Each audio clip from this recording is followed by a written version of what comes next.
Bom, se trata de uma mesa de ocupações, cuidado para a próxima mesa que a gente pode invadir, ocupar. Vamos lá. Eu separei algumas perguntas. Na verdade, o conjunto de textos é bem amplo sobre várias formas de ocupação, de organização autogestionada, de movimentos e mereceriam os artigos questões específicas sobre cada um deles, né? Eu vou fazer algumas gerais para vocês, um pouco para provocar uma primeira fala, porque depois eu queria ouvir algumas perguntas da plateia e se vocês conseguirem acumular as questões, certo? Eu vou começar com as tuas, Arthur, que acabou agora, que está fresquinho na cabeça, né? A apresentação. Bom, eu separei 2 temas que acho que tem a ver com os outros artigos, vocês também podem comentar. Um deles é que você comenta no teu artigo que a casa foi viabilizada através de um crowdfunding, né? Que conseguiu juntar 112 mil reais, ou seja, uau, né? A gente está vendo aí uma banalização desse instrumento, sendo usado para tudo, para muitas coisas, né? Gente que não consegue recurso, gente que consegue. Aí eu pergunto para vocês, né? E especialmente para você, de onde deve vir o recurso, o financiamento para potencializar essas iniciativas coletivas que a gente viu, né? Isso também serviria para Maria Carolina, serviria para outras, né? É do Estado? Que implicações a gente tem quando a gente tem financiadores, né? Com logos, certificações, enfim, doação é a saída, a gente vai construir uma forma alternativa, mas financiada pela empresa, né? Essas coisas assim que a gente fica... e acho que isso é um tema que também perpassou aqui, né? O Hulk, né? E assim vamos. Outra pergunta para você, que é muito... eu estou num outro trabalho e eles usam o termo LGBTQI, né? E aí você falou, não, e também tem questões de raça, né? Também tem outras questões que aparecem, né? Como lidar com essas camadas da diferença, né? Tem tratamentos diferentes? Você acha que tem maior vulnerabilidade desse público ou não, né? Vou fazer as outras perguntas, daí a gente abre, tá bom? Então, vamos lá. Para Maria Carolina, eu gostei muito do texto, até porque no texto, no título, eles falam potencialidades e limites. Tem vários momentos que o texto argumenta em prol, fala, não, aqui está gentrificando, e depois recua, não, mas não gentrificou completamente. Né? E fica ali, né, o que é muito bom como texto, porque provoca mais do que chega aqui e diz, né, aconteceu, gentrificou plenamente, né? E aí eu também vou fazer algumas perguntas que perpassam trabalhos meus, na verdade, reflexões que têm a ver, né? Uma das coisas que vocês começam abrindo o texto, falando que esse tipo de luta urbana, autogerida, não hierárquica, que está nas ruas, jornadas de junho, né? Então, estou juntando vários pedaços do teu artigo. Descentralizadas, democráticas e autônomas, elas são espaços de participação cívica ou lutam para ser, essas coisas todas, tal, paraná, tem uma relação com os movimentos de redemocratização dos anos 80 e 90, né? Aí eu pergunto, tem mesmo? Né? O movimento de moradia estava no ele não? O movimento sindicalista estava no ele não? Estou perguntando o que é esse movimento LGBT, né? Estava no movimento de democratização, essa agenda, ou isso é uma agenda nova? Se é uma agenda nova, o que tem de novo, né? O que tem de diferente? Vocês estão pensando sobre como esses movimentos, né, se organizam? Por exemplo, estou também misturando temas aqui, né? tem uma questão cultural nas ocupações hoje, né? A gente por muito tempo mapeou ocupações de moradia, né? E agora a gente está vendo uma diversidade de coisas. Apareceu tanto no trabalho da Maria Carolina, no teu trabalho, né? Apareceu nas ocupações mapeadas no artigo e levantado no artigo do Ulisses, né? Então tem, o que é novo aí nesses movimentos? Tem algo de novo? É a mesma coisa? É decorrência um do outro? Eu queria ouvir de vocês, né? Vamos lá, agora eu anotei tantas coisas que eu preciso achar meus papéis aqui. Muito bem, para você, Kelsene, o seu artigo me provocou muito no seguinte sentido, e tem a ver também com o artigo do Ulisses, né? Qual o papel do judiciário nesse processo, nessas mobilizações sociais? A gente está vendo aí, no teu caso especialmente, né? Eu ia lendo o texto achando que você ia chegar na seguinte frase de conclusão. Eu quero te perguntar se você acha isso pertinente. É o judiciário que gentrifica? Porque são proprietários que não existem, numa propriedade que não existe, que não está, cuja compra e venda não está provada. Quer dizer, quem constrói essa ideia de propriedade, né, que move essa ação? É ele, esse autor que você autor desse processo que rompe relações familiares, né? Porque não fica claro se tem o interesse do mercado nessa desocupação, ainda que esteja num lugar que tem um interesse do mercado pulverizado, né? Mas esse ator judiciário aparece muito claramente como ator, né, dessa movida, que te ouvi, né?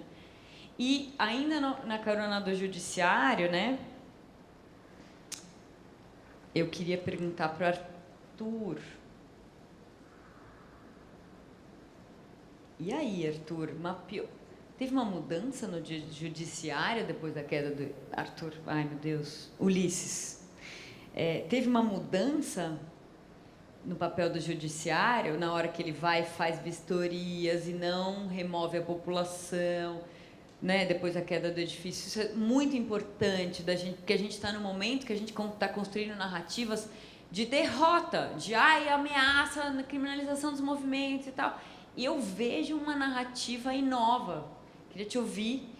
Por exemplo, né, logo depois da queda do Prestes Maia, né, da queda do Wilson Paes, o Prestes Maia pegou fogo, né, e instantaneamente quem deu conta de apagar o fogo? Uma brigada popular ali, né, uma mulher que foi capacitada para evitar os incêndios, que apagou. Né, ajudou a organizar, ou seja, se isso não é novo, né, é realmente transformador, né?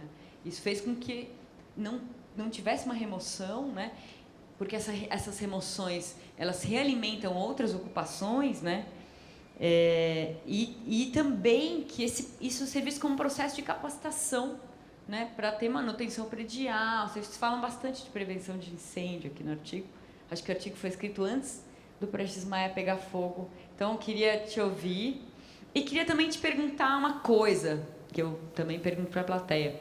E aí, o edifício caiu, o que vai ser construído no lugar dele? Né?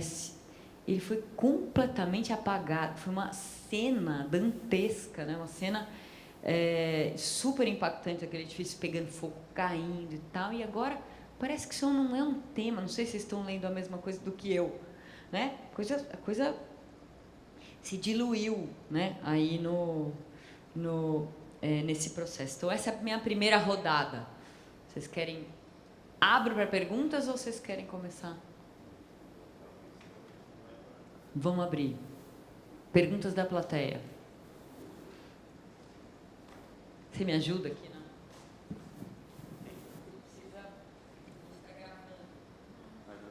Tomás e a...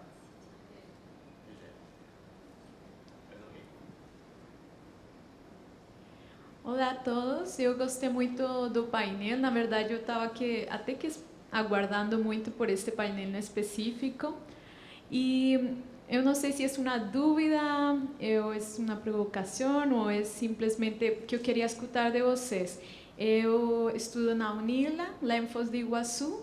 Eu acho que a professora conhece a professora Cissa, né? A gente também trabalha lá com assistência técnica para evitar remoções, que na fronteira agora está pegando fogo, na verdade. E tem uma questão que está muito presente na região, porque só tem uma universidade federal na cidade, e agora a universidade entrando nas ocupações e com a população, com os movimentos sociais, parece que se deu um relacionamento assim meio que a população deixou muitas expectativas para a universidade, sim?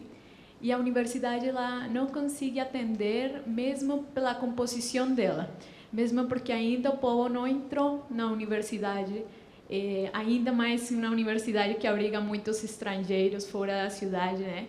E aí não alcança a ter essa percepção da realidade, por exemplo, que as pessoas na ocupação vivem.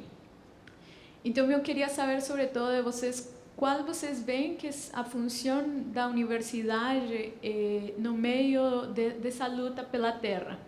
Porque às vezes eu vejo que tem tipo uma apropriação mesmo das lutas, que vira muito acadêmica e deixa muito espaço da luta, mesmo pela estrutura da universidade, e a gente toma uma distância muito grande da luta real, né? Tipo, do pé no chão.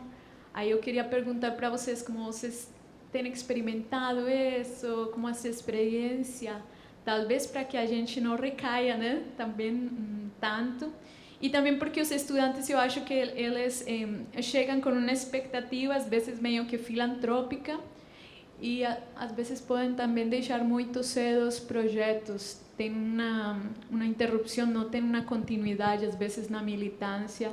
E eu queria escutar a sua experiência, né? Agradeço.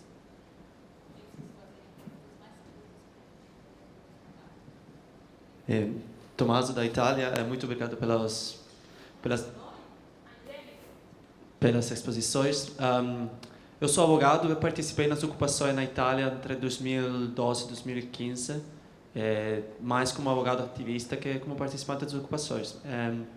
Minha pergunta para todos vocês é essa ideia de legalidade e direito, porque o tema é que o direito que está despejando, é que o direito está gentrificando, é algo que eu vi muito na Itália.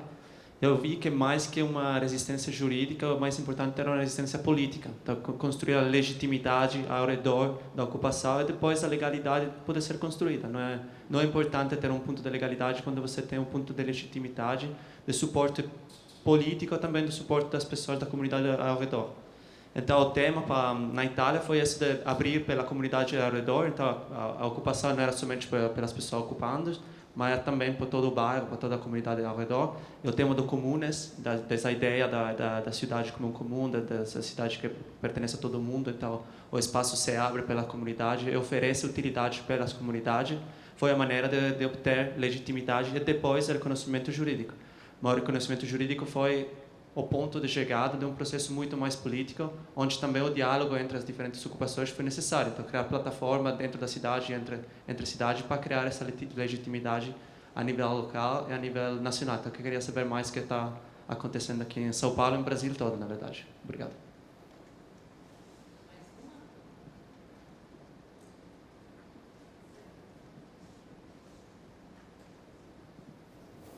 Oi, eu sou a Maria Fernanda, sou advogada, trabalho com a Kelsey, na verdade. A minha dúvida é para todos, assim, como vocês acham que a prefeitura poderia contribuir mais nesse debate da gentrificação?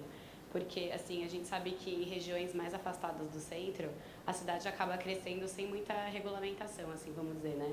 E as subprefeituras, às vezes, elas agem de uma forma meio política, atendendo alguns interesses, e até, às vezes, desalinhada da própria prefeitura. E aí eu queria saber, na opinião de vocês, se a prefeitura poderia ter um papel mais ativo nesse sentido e como seria. Obrigada.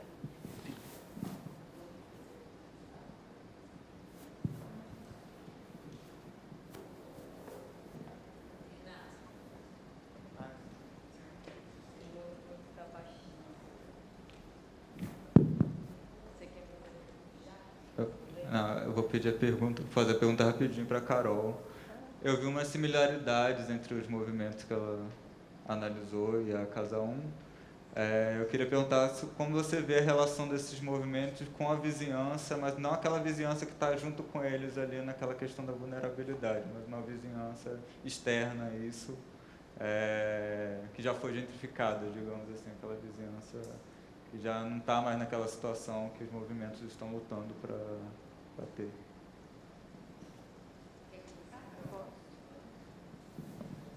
Então, respondendo ao Arthur primeiro, eu acho que são duas coisas distintas, né? Que a gente tentou mostrar. Uma coisa é a vizinhança lá da Casa Amarela e da Ocupa Ouvidor, que tem aquela percepção distinta, né? Alguns que acham que eles estão melhorando, estão ativando aquele lugar, outros que acham que eles são parte de uma degradação e tal. Isso, esses do centro, que estão nessas áreas de maior pressão do mercado. Na periferia, ainda é um pouco não tão perceptível assim, porque eles estão envolvidos nesse cenário de precariedade ali, né?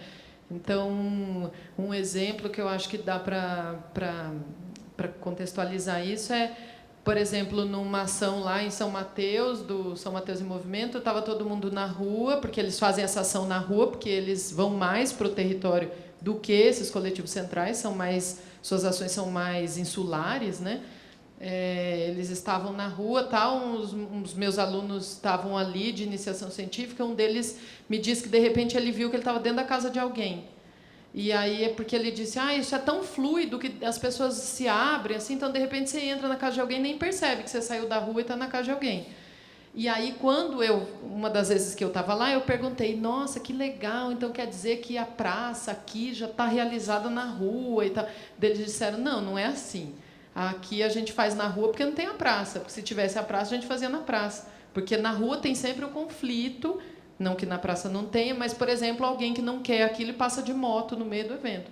Então, eu acho que lá ainda essas questões estão em outro patamar, assim, que essas do centro talvez já tenham um pouco essa relação com uma vizinhança mais gentrificada, que é o que você perguntou, né?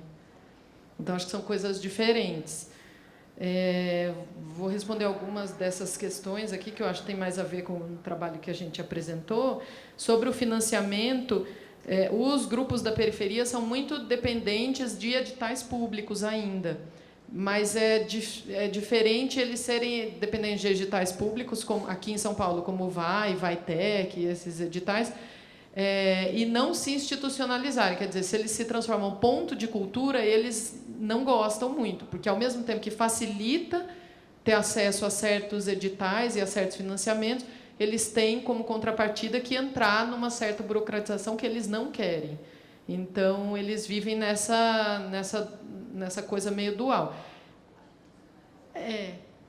Ao mesmo tempo, agora, com os cortes, agora já há algum tempo, com os cortes dos editais públicos, muitos grupos, até que a gente já tinha trabalhado, foram se acabando, assim, porque não tinham. Porque uma coisa que a gente também percebeu, e eu fazia muitas ações em 2012 com os grupos que atuavam aí no centro, o Baixo Centro, né? A gente fazia um edital para fazer um evento no centro de São Paulo, a gente conseguia esse dinheiro muito fácil, por experiência própria, porque o nosso círculo era um círculo de quem doava muito dinheiro para esse... Porque a gente também não queria se associar a nenhuma marca e tal. Quando você vai na periferia, é outra realidade, porque daí o circuito das pessoas a vaquinha funciona na sua rede aqui. A minha rede não vai contribuir, né?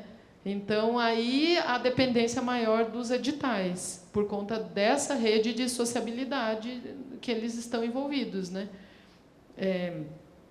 Sobre a relação entre esses movimentos autonomistas e os movimentos de democratização dos anos 80, eu acho que tem uma série de diferenças entre eles e aproximações também. Eu acho que uma das principais diferenças que a gente consegue apontar, né, pela leitura dos comuns e tal, essa ideia de envolver em lutas múltiplas, mas apartidárias, que não estão vinculadas, supra-organizacionais, né, não estão vinculadas a instituições e tal, que alguns autores, a gente estava até conversando sobre isso um pouco antes, que alguns autores, numa leitura do cenário mundial, vão dizer que estes movimentos autonomistas, na medida em que eles polarizam, eles, em alguma medida, ou no limite, eles levam ao que a gente tem visto de uma... Na medida em que você polariza, ninguém assume, alguém assume, e é a extrema-direita que tem feito esse papel, que tem assumido esse papel nos movimentos, sei lá, aqui em junho de 2013, a gente pode tirar isso, além de outras questões, a gente teve isso como uma pauta muito forte. Nos movimentos, agora, na ascensão do Vox, na Andaluzia, na Câmara da Andaluzia, ou nesse movimento de Paris, agora que a gente não sabe muito bem o que está acontecendo. Então, o que a gente tem nesse discurso dos múltiplos, apesar de toda a sua potência dos movimentos autonomistas, em parte, pela polarização, parece que tem apontado para uma tomada do poder de grupos de extrema-direita. Mas eu acho, particularmente, que isso ainda é um campo meio cego, assim, que a gente ainda não consegue muito, ainda é novo para a gente entender. Então, toda essa potência do múltiplo, ela se desmancha nesse sentido, ou não é bem assim? Talvez seja uma ideia de uma reconfiguração desse papel do Estado, né, ou das organizações. Quando a gente fala de bem comum, a gente está falando de um comum que é tutelado pelo Estado, né? Enquanto que esses grupos estão discutindo um comum que não é tutelado, ou que é o múltiplo como se fosse de todo mundo. E aí abre várias brechas, né? Então, acho que ainda é uma pauta que a gente ainda não dá conta de lidar assim com muita propriedade. A função da universidade, só por fim, aqui eu acho, a função da universidade que eu tenho visto, quando eu estava começando a trabalhar com esses movimentos, eu estava numa universidade aqui em São Paulo, que é a São Judas, na Moca, na Zona Leste. E eu participava dessas ações no centro, com os grupos que eram dos meus círculos de amizades, né? E aí, que inclusive tiveram repercussões mil, assim, que a gente não esperava, que era a história do Minhocão e tal, desde as ações de 2010, 2011. Mas aí, quando eu levei todas essas pessoas um dia, falei, então vou ver como é que vira isso na academia, porque eu pesquisava outra coisa, tá? E aí expus para os meus alunos, os alunos que vinham da Zona Leste me disseram, professora, mas na Zona Leste não tem nada? Porque todo mundo aí é do centro, que era o Bijari, o Baixo Centro, a Laura, né? E aí, aqui na Zona Leste não tem nada? Daí eu falei, nossa, será que não tem nada? Aí comecei a olhar para essas questões. E aí o que apareceu para a gente eles tinham uma deficiência muito grande de espaços para realizar as ações. Então, o ciclo ZN, eles têm que montar uma série de coisas lá para poder fazer a ciclovia que eles fazem. Então, sei lá, desde fazer o disco de vinil, que eles cortam a bicicleta para depois pichar e fazer a bicicletinha lá como se fosse a ciclovia, eles não tinham lugar. Então, eles tinham que sair de lá da Brasilândia e ir no Centro Cultural São Paulo. E aí, quando eu disse para eles como a gente, como universidade, pode contribuir, ou dar um apoio, ou dar um suporte para as suas ações, o que sempre aparecia era ter um lugar que dê suporte para a gente realizar. E aí que a gente começou a pensar no movimento de troca, que não se realizou, porque eu fui embora agora, que era a gente dava o suporte físico mesmo, de laboratório, até os alunos ajudando a trabalhar naquilo, e eles abriam um processo de como é que você, de fato, faz isso, né? Que a gente pode até saber projetar e tal, mas na graduação, muitas vezes, a gente não sabe exatamente como executar esses processos, né?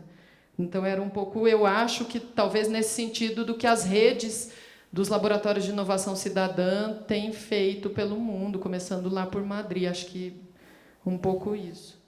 Acho que isso tem um nome, né? Que são pesquisas em extensão, universitária. Isso é novo, né? Como transformar? A primeira pergunta que surgiu, né, da onde está vindo o recurso para financiar esse tipo de projeto, né? A Casa 1, como eu disse, ela é a que tem mais repercussão nessa temática LGBT. Tiveram várias outras, e existem outras casas, como a parecidas com a Casa 1 pelo Brasil, mas elas não são nem perto da estrutura dos equipamentos que a Casa 1 fornece, né, hoje em dia. E aí eu acho que se você perguntasse para o Irã, que é o idealizador do projeto, ele falaria que cansei de esperar chegar algum recurso. E ele fala muito isso, que existia aquela militância super de esquerda, assim, não, o poder público que tem que fornecer o dinheiro para fazer esse tipo de projeto. Só que você fica esperando isso acontecer, porque o movimento LGBT desde a década de 80 vem engatinhando, até a aprovação de leis, de poucas políticas feitas na área específico para LGBT. E quando feitas, são principalmente feitas na área da saúde, porque é justamente no enfrentamento do HIV/AIDS. Então, essas políticas acabam demorando para chegar, e quando chega, geralmente atinge aquela população LGBT branca, gay, com emprego fixo e já estabilizado. Então, existe uma outra vulnerabilidade dentro do próprio movimento LGBT. E aí, quando você até fala das outras minorias, da conversa com as outras minorias, como lidar com isso, eu acho que é porque, no caso específico da Casa 1, né, existe LGBT em qualquer classe social, em qualquer tipo de minoria. Então, existem muitas vezes duplas e triplas vulnerabilidades, que é aquela pessoa LGBT, negra e trans. Que na escala LGBT o gay branco está lá em cima e a trans negra está embaixo. Então ela é o suprassumo da vulnerabilidade, né, nessa questão. Então é meio complicado a gente falar, mas tem que ver de onde vai vir esse recurso, porque a Casa 1 está funcionando. Primeiramente, o pontapé inicial foi esse recurso que veio do crowdfunding, mas hoje em dia a Casa 1 ela apresenta um custo mensal de cerca de R$35 mil, e tem um crowdfunding mensal, né, que as pessoas doam mensalmente para casa, que chega a 20. Então ela tem esse gap de custos que não conseguem ser cobertos pela iniciativa totalmente das pessoas, mas que ela consegue de outras formas, entrando junto com a área de responsabilidade social da Ambev, que fez uma campanha que reverteu dinheiro para casa. A PepsiCo, que é a dona do Doritos, fez uma embalagem especial do Doritos, que reverteu toda a renda da venda para casa. Então, tudo isso é o que possibilitou esse crescimento da casa. A casa deve completamente essa questão da iniciativa privada. Por um lado, isso é ok, é inédito. Por outro lado, isso causa um problema. Por exemplo, tem meses que o recurso vem, tem meses que o recurso não vem. E o recurso vem principalmente no mês próximo a junho, que é o mês da visibilidade LGBT, que as empresas começam a injetar dinheiro nesse tipo de projeto para poder ter um certo retorno de imagem com isso, né? Então, eu acho que o que pode ser mais interessante na casa é essa territorialidade que ela tenta implantar naquele local. É uma mudança de cultura na região é uma questão mais urbana do que ela está incluindo uma população que é desviante naquele território, que não seria bem aceito em qualquer território que ela fosse colocada. Então ela precisa causar também essa mudança cultural e de mentalidade nas pessoas no entorno. Então esse é um ponto. E outro ponto é colaborar para algum tipo de política pública que permita que um equipamento tão flexível como a Casa 1 consiga receber recurso público, que não tem hoje em dia, porque os recursos da assistência social, eles prevêem uma série de burocratizações e uma série de atendimentos quantitativos e comprovantes de atendimento que muitas vezes uma iniciativa como a Casa 1 não vai conseguir produzir. Então eles não conseguem entrar naquele tipo de edital. Então seriam essas questões.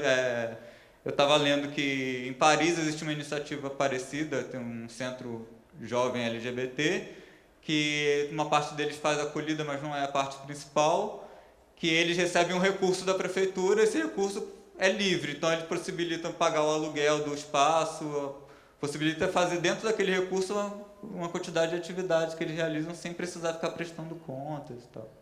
Então é mais ou menos... Tem uma frente do Estado, né? Muitas coisas, né? Mas eu acho que vou me deter mais nas perguntas que falam sobre o judiciário, que eu acho que tem muito disso no artigo, né?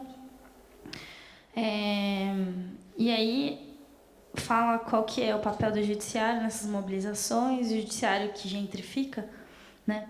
Eu acho que o ponto de partida é difícil, é complexa essa relação, né, entre a luta por moradia e o judiciário, mas primeiro eu acho que a gente tem que pontuar que a gente tem que olhar para que judiciário, né? A gente está falando, você fala de um judiciário entidade, mas na verdade o judiciário é feito de pessoas, ele tem uma classe social bem determinada, né? 2% do judiciário só é de juízes negros, e são juízes proprietários, então a gente está falando de um lugar social determinado quando a gente fala de judiciário. E no Brasil ainda tem um agravante que são juízes que recebem auxílio moradia, apesar de receberem 20 mil reais por mês de salário. É um judiciário que é extremamente privilegiado, um dos mais caros do mundo, então a gente está falando desse judiciário, né? Mas que a relação que se estabelece com esse judiciário é extremamente complexa, porque nessa atuação do dia a dia com os movimentos de moradia, a gente vê que muitas vezes o judiciário é algoz, mas muitas vezes o judiciário é onde se busca judicializar algumas pautas sociais, e isso nasce muito a partir da Constituição, né? Quando a gente tem um estatuto jurídico que simbolicamente coloca uma série de direitos sociais, como é a nossa Constituição, ela provoca também essa busca e essa aspiração no judiciário por reconhecer esses direitos, né?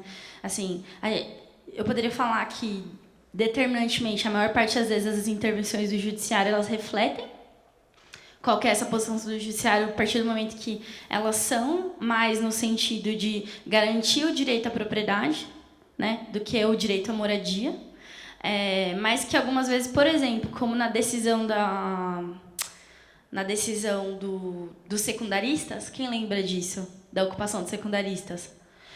Foi judicializado pelo Estado assim que as primeiras ocupações nas escolas aconteceram. E aí o judiciário tem aquela decisão falando que não interviria na remoção, porque aquilo era uma manifestação, né? Então, a partir do momento que ele não reconhece o direito da moradia, mas ele reconhece esse tipo de ocupação. Então, muda a narrativa, porque a gente vê a explosão do movimento. Da mesma forma, o direito à saúde, por exemplo. O direito à saúde é extremamente judicializado e os juízes tendem a reconhecer muito, porque também são afetados, né? Porque, apesar de classe média alta, eles dependem de plano de saúde, né? Então, você vê uma sensibilidade para alguns direitos sociais, para outros não. A moradia é um deles que não, porque são proprietários, né? Então, é frequente você entrar numa audiência no judiciário e você ficar 1 hora ouvindo ele falar como é errado aquilo das pessoas estarem ocupando uma propriedade que não é delas, assim. E eu acho que, mais do que legalismos, né? E realmente não se trata de uma discussão sobre legalismo, porque você tem todo um estatuto jurídico brasileiro dos mais avançados em questão de legislação urbana, garantidor da função social da propriedade. Então, nosso problema não é de lei, né? Nós temos um plano diretor, nós temos o Estatuto da Cidade, nós temos a nova Lei de Regularização Fundiária, nós temos uma série de instrumentos jurídicos, né, que, em tese, são garantidores desses direitos, né? Mas a grande questão está que o judiciário, como um ator político, é justamente isso. O judiciário não é só uma arena. Ele também é uma arena, mas ele também é e principalmente, um ator político, né? Ele justifica, ele olha para essa legislação de forma política. Tanto é assim que em outros países, por exemplo, a gente tem situações diferentes, como a África do Sul, que também passa por processo de gentrificação. Mas quando você vai olhar para a série de decisões da Suprema Corte da África do Sul, eles reconhecem que o Estado não pode remover as pessoas sem garantir outro espaço, né? E já tem decisões até mais avançadas em que falam que não basta garantir uma realocação. Tem que ser uma realocação que permita um acesso à cidade, né? Então, não basta você tirar daqui e botar em outro lugar. Você tem que botar em um lugar que a pessoa tenha acesso. Então, tem decisões assim na Suprema Corte de outros países, né, que nem sequer tem a função social da propriedade no estatuto jurídico deles. Mas, então, essa posição que o judiciário coloca de garantidor da propriedade, de olhar para essa legislação de um ponto de vista extremamente privatista, ele tem um lugar, ele tem relação com esse lugar social que o judiciário ocupa na sociedade. Acho que eu colocaria isso, né? E quando você fala... desculpa, eu esqueci o nome. De como...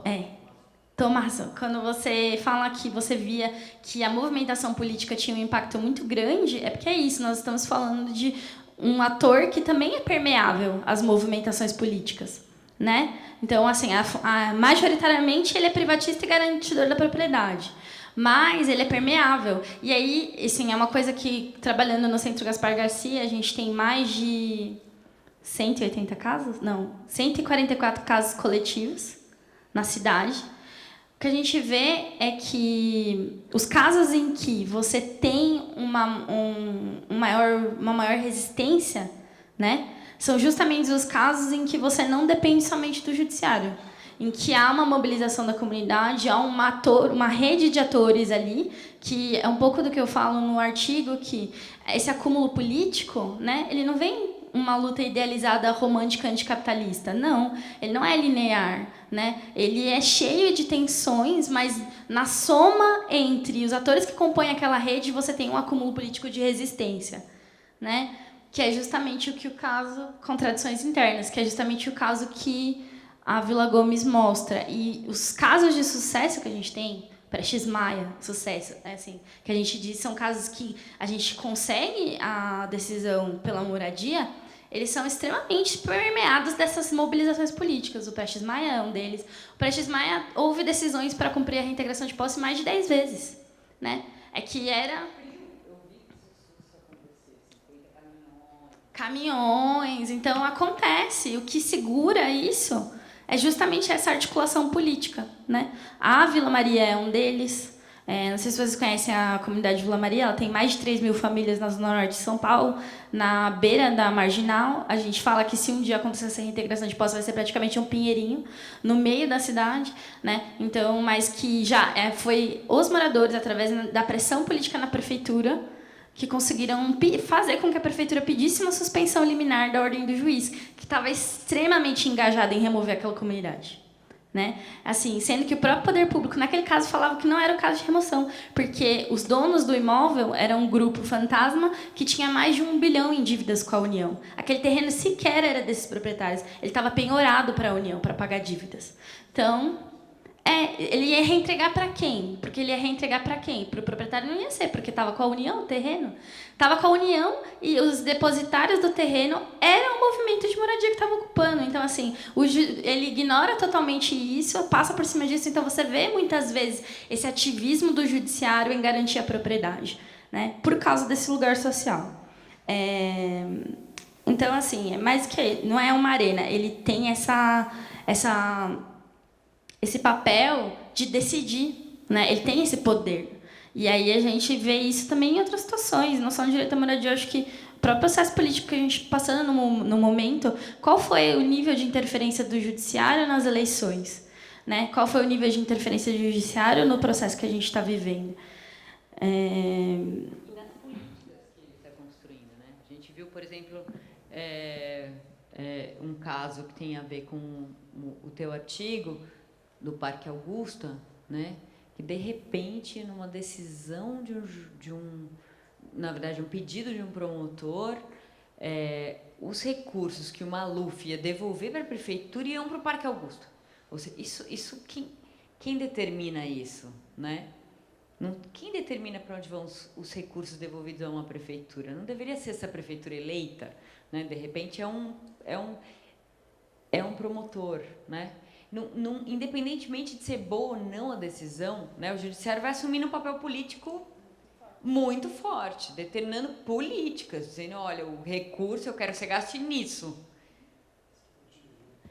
Que é uma discussão mais ampla da judicialização da política, né, que é uma coisa que não acontece só no Brasil, acontece no mundo inteiro. Particularmente nessa mesa, a judicialização, a relação do judiciário com essas várias ocupações, ela é diferente, como você mesmo permeou. Então, tem uma que consegue um avanço ali, a outra que tem um recuo aqui, né? Consegue ficar mais tempo, consegue permissão de uso em relação não só ao judiciário, mas consegue com a prefeitura, coisas, né? E E o judiciário é permeável a isso, né? É permeável assim, de forma muito resistente, desigual, mas através dessa rede política, assim. E eu acho que vou terminar. Porque eu acho que a fala da Ângela provocou um pouco também do que eu coloquei no começo só da minha exposição, que é o papel da universidade, né? Eu não sou uma pessoa acadêmica, eu sou uma advogada popular, né? Eu cresci numa ocupação na periferia da Zona Norte. Ainda hoje eu não tenho um título de propriedade da minha casa, mas que tem outro contexto das ocupações que eu acompanho, porque a ocupação onde eu cresci, sequer eu sabia que era uma ocupação. Eu vim descobrir isso depois que eu fui para a faculdade, porque nunca a gente sofreu ameaça de remoção ali, entendeu? Tem uma associação comunitária e que é diferente do que eu vejo na minha prática, porque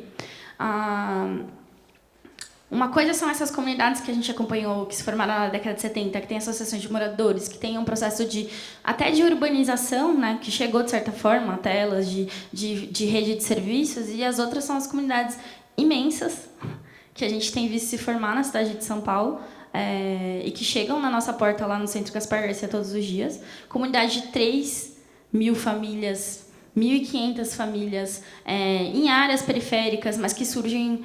Em um espaço de 1 ano, você tem um espaço inteiro ocupado por casas de alvenaria. Elas surgem muito rápido, elas surgem sem um espaço coletivo de organização. Todo o território é ocupado por casas, né? Então, elas são cidades dormitórios, elas têm essa... É o que a gente vê, pelo menos, né? E que são muito diferentes. A Vila Gomes, justamente, me saltou aos olhos por causa disso, né? Por ter dedicado um espaço comunitário dentro da ocupação, né, que é recente, assim, comparada com as coisas. Isso faz diferença, né? Porque, por exemplo, nos casos anteriores que eu peguei, sequer a gente conseguia contato de um morador para passar documento para a gente fazer a defesa, né? Então, essa organização comunitária, esse espaço coletivo, ele é importante até na organização dos moradores. Mas, do ponto de vista da universidade, o que eu estava falando é que eu não sou mesmo acadêmica. E eu acho que isso é verdade. Eu acho que isso é delicado, é complexo. Opa, desculpa. Ele é delicado, ele é complexo porque ele exige. Ele exige que você, ao mesmo tempo em que é bom que a militância esteja nos espaços, né, e que esteja fazendo pesquisa e tal, é uma relação delicada. Tem um texto que eu gosto muito que é O Ser Afetado, não sei se da Fravete Saad, eu não lembro muito bem o nome, mas é Ser Afetado, e que ele fala muito disso, né? Primeiro que pesquisa, a gente tem que acabar com essa ideia de que pesquisa é imparcial. Ela é parcial, né? Você escolhe um lado quando você está fazendo pesquisa, mas que, ao mesmo tempo, essa militância traz uma dificuldade de você separar as coisas, né? Mas que é possível de fazer. E eu acho que, do ponto de vista da universidade, como você... É claro que essas contradições vão existir na participação daquela comunidade, mas as extensões estão aí para provar que é possível também. E que eu acho que extensão.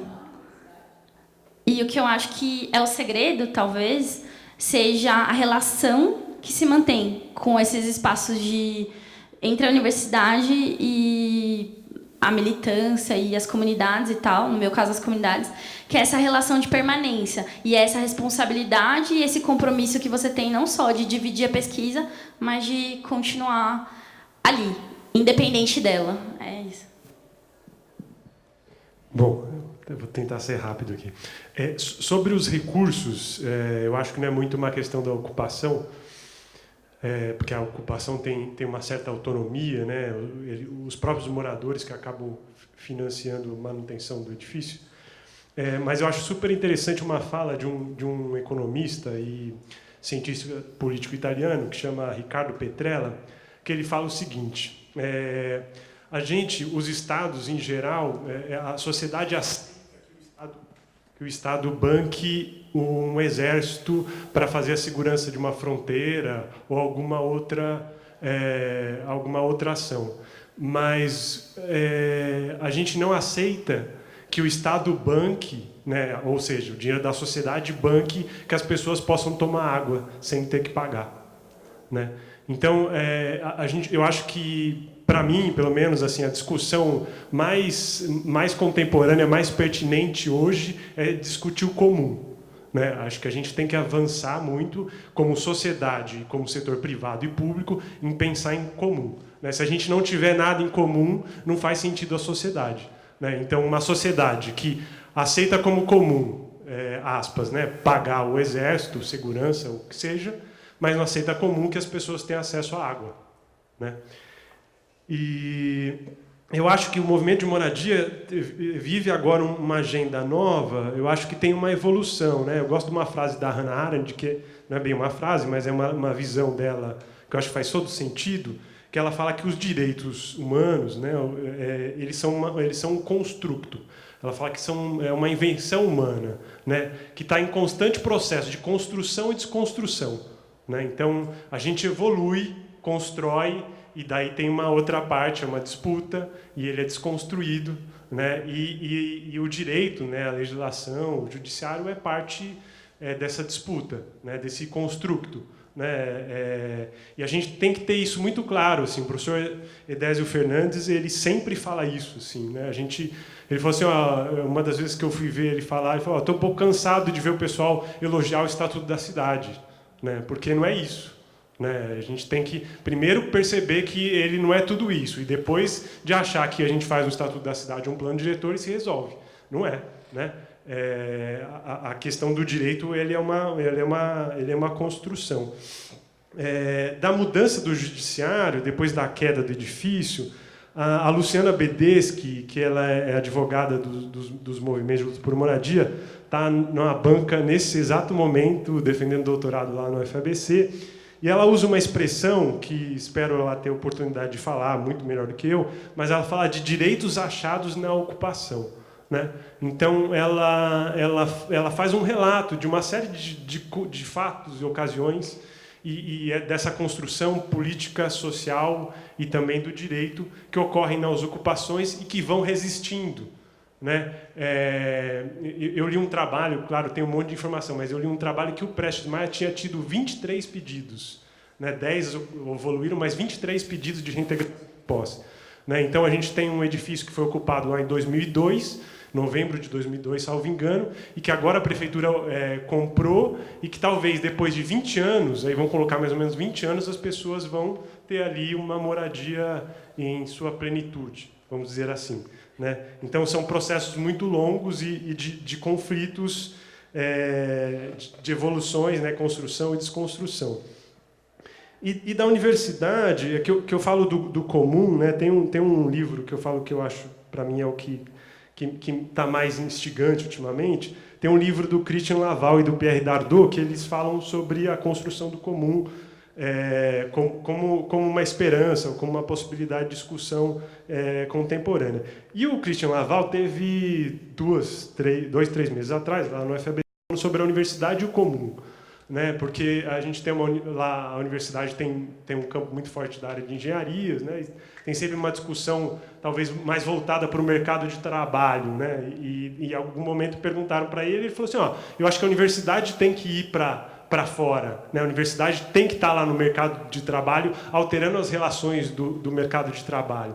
E eu acho que a universidade tem que estar na rua também. Assim, eu acho que a universidade perde muito e às vezes está tão distante. Né, seja aqui no campus universitário, seja num edifício no meio da cidade, mas muitas vezes sem ver lá a cidade, né, sem estar lá dentro da ocupação, né, que nem o Renato propõe, ou lá o Labijuta, que a gente está todo o tempo junto. Assim, né, o Dito, que é uma figura super importante no movimento de luta por moradia histórico, central de movimentos populares, e outras lideranças estão lá dentro da FABC participando de bancas de trabalho final de graduação, junto com professores que fizeram mestrado, doutorado. Né? Eu acho que a gente tem que trocar muito mais esse saber do que a gente troca hoje, assim, para possibilitar, né, tanto uma evolução da universidade como uma evolução da sociedade, né, junto, somando. E por fim, do argumento jurídico, seu ponto de chegada, e da prefeitura contribuir, né, eu acho que, recentemente, a gente está vivendo um processo que a gente não captou muito ainda, não compreendeu muito o que aconteceu, né? Mas o professor Vladimir Safatli ele escreveu alguns artigos falando o seguinte: a gente chegou em 2013, que alguns falam que é nosso meio que maio de 68, e a gente não entendeu o que aconteceu, e daí quem radicalizou foi a direita, né? A gente tem que radicalizar a esquerda, né? Eu acho que a prefeitura poderia muito mais, né? A hora que eu lembro que eu fiz um trabalho, o Cazu nem lembra disso, eu trabalhava com plano de habitação numa cooperativa, na Integra, e o Cazu dava assessoria, a gente estava fazendo o plano de habitação, e ele, mais que uma vez, questionou: não, mas por que a gente não tem direito de preempção na cidade toda? Né? Ou mesmo instrumento da PEUC na cidade toda? Né? Para que a gente tem que demarcar uma área? A gente não poderia ter uma lei que um imóvel vazio em área urbana, com infraestrutura, já obrigatoriamente teria que, com mais de 500 metros quadrados, por exemplo, teria que ter um uso? Né? Eu acho que a gente tem que radicalizar, as prefeituras têm que radicalizar. A gente pensar um processo que nem a PEU, que vai demorar 5, 10 anos, se tiver continuidade de funcionar, a gente vai perder para a direita, que vai te radicalizar.